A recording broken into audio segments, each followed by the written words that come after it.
सभी को नमस्कार। तो कक्षा 7 की सामाजिक विज्ञान की पुस्तक भूगोल का जो प्रथम चैप्टर है पर्यावरण, उसका जो हम अध्ययन करेंगे आज। तो पर्यावरण शब्द से आप सब लोग परिचित हो ही गए होंगे। पर्यावरण दो शब्दों से मिलकर बना है, परि प्लस आवरण। परि का अर्थ है बाहरी और आवरण का अर्थ है जो हमें चारों ओर से घेरे हुए है। तो हमारे चारों ओर जो पेड़ पौधे, जीव जंतु, आप जो कुछ भी देख रहे हो अपने आसपास, ठीक है, जल वायु, वो सब क्या है, पर्यावरण का एक हिस्सा है। मनुष्य भी पर्यावरण का एक हिस्सा है। मनुष्य द्वारा निर्मित चीजें, मनुष्य ने जो जिन जिन वस्तुओं का निर्माण किया है वो भी क्या है, एक पर्यावरण का पार्ट है। तो पर्यावरण जो है आपको पता है 3 भागों में बांटा गया है पर्यावरण को। भौतिक पर्यावरण नंबर 1, नंबर 2 मानव निर्मित पर्यावरण, भौतिक या प्राकृतिक पर्यावरण को बोलते हैं। जो पर्यावरण जो है प्रकृति द्वारा प्रदत्त, हमें नेचर ने हमें जो वस्तुएं प्रदान की है वो प्राकृतिक पर्यावरण का एक पार्ट है। उसके बाद है मानव निर्मित पर्यावरण, जो मनुष्य ने जिन चीज़ों का निर्माण किया है वो मानव निर्मित पर्यावरण। और तीसरा है मानव पर्यावरण। तो हमारा आज का टॉपिक है मानव पर्यावरण। थर्ड पार्ट जो पर्यावरण का जो हिस्सा है वो है मानव पर्यावरण, मतलब मनुष्य खुद भी एक पर्यावरण का एक हिस्सा है। ठीक है, अब हम पढ़ते हैं इसको। मनुष्य पर्यावरण के साथ पारस्परिक क्रिया करता है, पर्यावरण के साथ आपस में क्रिया करता है और आवश्यकता के अनुसार इसे बदलता है। पहली लाइन को कैसे समझेंगे आप देखो, जो मनुष्य जो है वो खेती करता है, खेती के लिए जल चाहिए। जल के लिए मनुष्य क्या करेगा, उसे आवश्यकता अनुसार उस भूमि को इस योग्य बनाएगा कि जिससे वो फसल प्राप्त हो सके। यानी कि आवश्यकता अनुसार पर्यावरण को बदलता है। तो ये पहली लाइन का आप अर्थ समझ गए होंगे। प्रारंभिक मानव, प्रारंभिक मतलब जो स्टार्टिंग, बहुत समय पहले जो मानव था ने स्वयं की प्रकृति को अनुरूप बना लिया था, स्वयं को, अपने आप को प्रकृति के अनुरूप बना लिया था। जैसी नेचर है उसके अकॉर्डिंग उसने जीना सीख लिया था।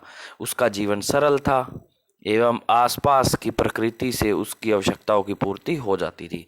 आपको पता है जो शुरू के मानव थे वो क्या, पेड़ पौधों पे निर्भर रहते थे, मांस पे निर्भर रहते थे, पशुओं के, ठीक है, तो इन चीज़ों का सेवन करते थे। लेकिन समय के साथ कई तरह की आवश्यकताएं बढ़ी, समय के साथ जो है मनुष्य की आवश्यकताएं भी बढ़ती गई। मानव ने पर्यावरण के उपयोग और उसमें परिवर्तन करने के कई तरीके सीख लिए। तो आपने पहले भी देखा कि मनुष्य ने जो है आवश्यकता अनुसार अपने पर्यावरण को बदल लिया। अब देखो बिजली बनाई जा रही है, आवश्यकता अनुसार मनुष्य ने अपने, यानी कि जल से बनाई जा रही है, जल का रूप चेंज कर लिया, कैसे बिजली बनती है। आप देखो रेफ्रिजरेटर के अंदर बर्फ भी जम रही है, मनुष्य ने उसमें परिवर्तन, यानी कि उसने कई तरीके सीख लिए जिससे वह अपनी आवश्यकताओं की पूर्ति भी कर रहा है और उसने पर्यावरण के साथ चेंज करना सीख लिया। ठीक है, उसने फसल उगाना, पशु पालना, स्थायी जीवन जीना सीख लिया। उसने अपनी आवश्यकताओं से अधिक चीज़ों का उत्पादन या बनाना शुरू कर दिया और उन चीज़ों का व्यापार करना भी शुरू कर दिया। जब आपके पास आवश्यकता से अधिक चीज़ें होंगी तो आप क्या करोगे, उनका व्यापार करोगे, दूसरे लोगों के भी काम आ सके, इसलिए उन्हें आप उनको बेच दोगे। ठीक है, अब हम नीचे बढ़ते हैं। नीचे क्या देख रहे हो आप, फोटो के माध्यम से आप समझने का प्रयास करेंगे इसको। नीचे पहली जो फोटो है उसमें देख रहे हो, ये दो व्यक्ति हैं, ये चीज़ों का आदान प्रदान कर रहे हैं। ये व्यक्ति कहना चाह रहा है कि मेरे पास मुर्गी है, ठीक है, मुर्गी के अंडे देती है, अंडे मनुष्य खाता है, सेवन करता है। ये कह रहा है मेरे पास फ्रूट है, भाई ये फ्रूट तुम ले लो और ये मुर्गी मेरे को दे दो। इस पद्धति को कहते थे वस्तु विनिमय पद्धति, वस्तुओं का आदान प्रदान करना। ठीक है, प्राचीन समय में जब हमारे धन का, यानी कि इस पैसे का प्रयोग नहीं होता था, नोट सिक्कों का प्रयोग नहीं था, तो इस तरह जो है वस्तुओं की अदला बदली से मनुष्य अपना जीवन यापन करता था। ठीक है, इसको बोलते थे वस्तु विनिमय प्रणाली या पद्धति। इसमें लिखा हुआ धन का प्रयोग नहीं होता था। मुद्रा के आने से वस्तु विनिमय प्रणाली की समस्याएं दूर हो गई। तो इस तरह की समस्याएं जो थी, इस तरह से व्यापार करने में कई तरह की समस्याएं आती थी।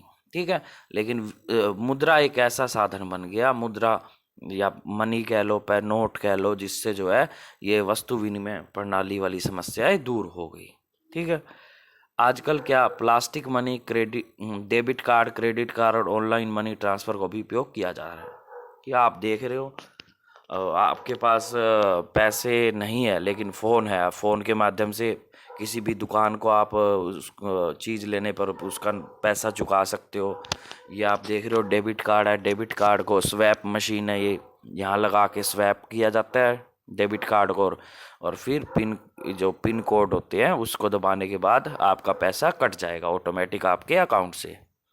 ठीक है, नीचे देखते हैं, मानव ने अन्य लोगों से संपर्क में आना शुरू किया और अपनी सुविधा और विभिन्न उद्देश्यों के लिए खुद एक वातावरण बनाया। अपनी सुविधा के लिए उसने एक ऐसा पर्यावरण, अपने आसपास का ऐसा माहौल तैयार किया जिससे जो है वो अच्छी तरह से जिसमें जी सके, अच्छी तरह से जीवन यापन कर सके। निम्न चित्र मानव पर्यावरण के कुछ उदाहरण, मानव पर्यावरण के कुछ उदाहरण नीचे दिए गए, हम चित्रों को देखते हैं।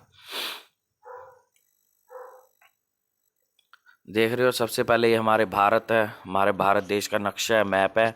तो इसमें जो है आप देख रहे हो भारत देश में तरह तरह के लोग रहते हैं और तरह तरह के धर्मों को मानने वाले, तरह तरह की जातियों को मानने वाले, तरह तरह की भाषाएं बोलने वाले, तरह तरह के खान पीन है उनका। तो ये पूरे भारत देश है। राजनीतिक स्थिति, कश्मीर से लेके कन्याकुमारी तक, ठीक है, यहाँ आपका गुजरात है, यहाँ अरुणाचल प्रदेश है। ठीक है, तो इस तरह से मानव पर्यावरण आप देख रहे हो, इसके कौन कौन से पार्ट्स है। ये राजनीतिक, ये भी सभी भारत के लोग उसका पार्ट है मानव पर्यावरण के।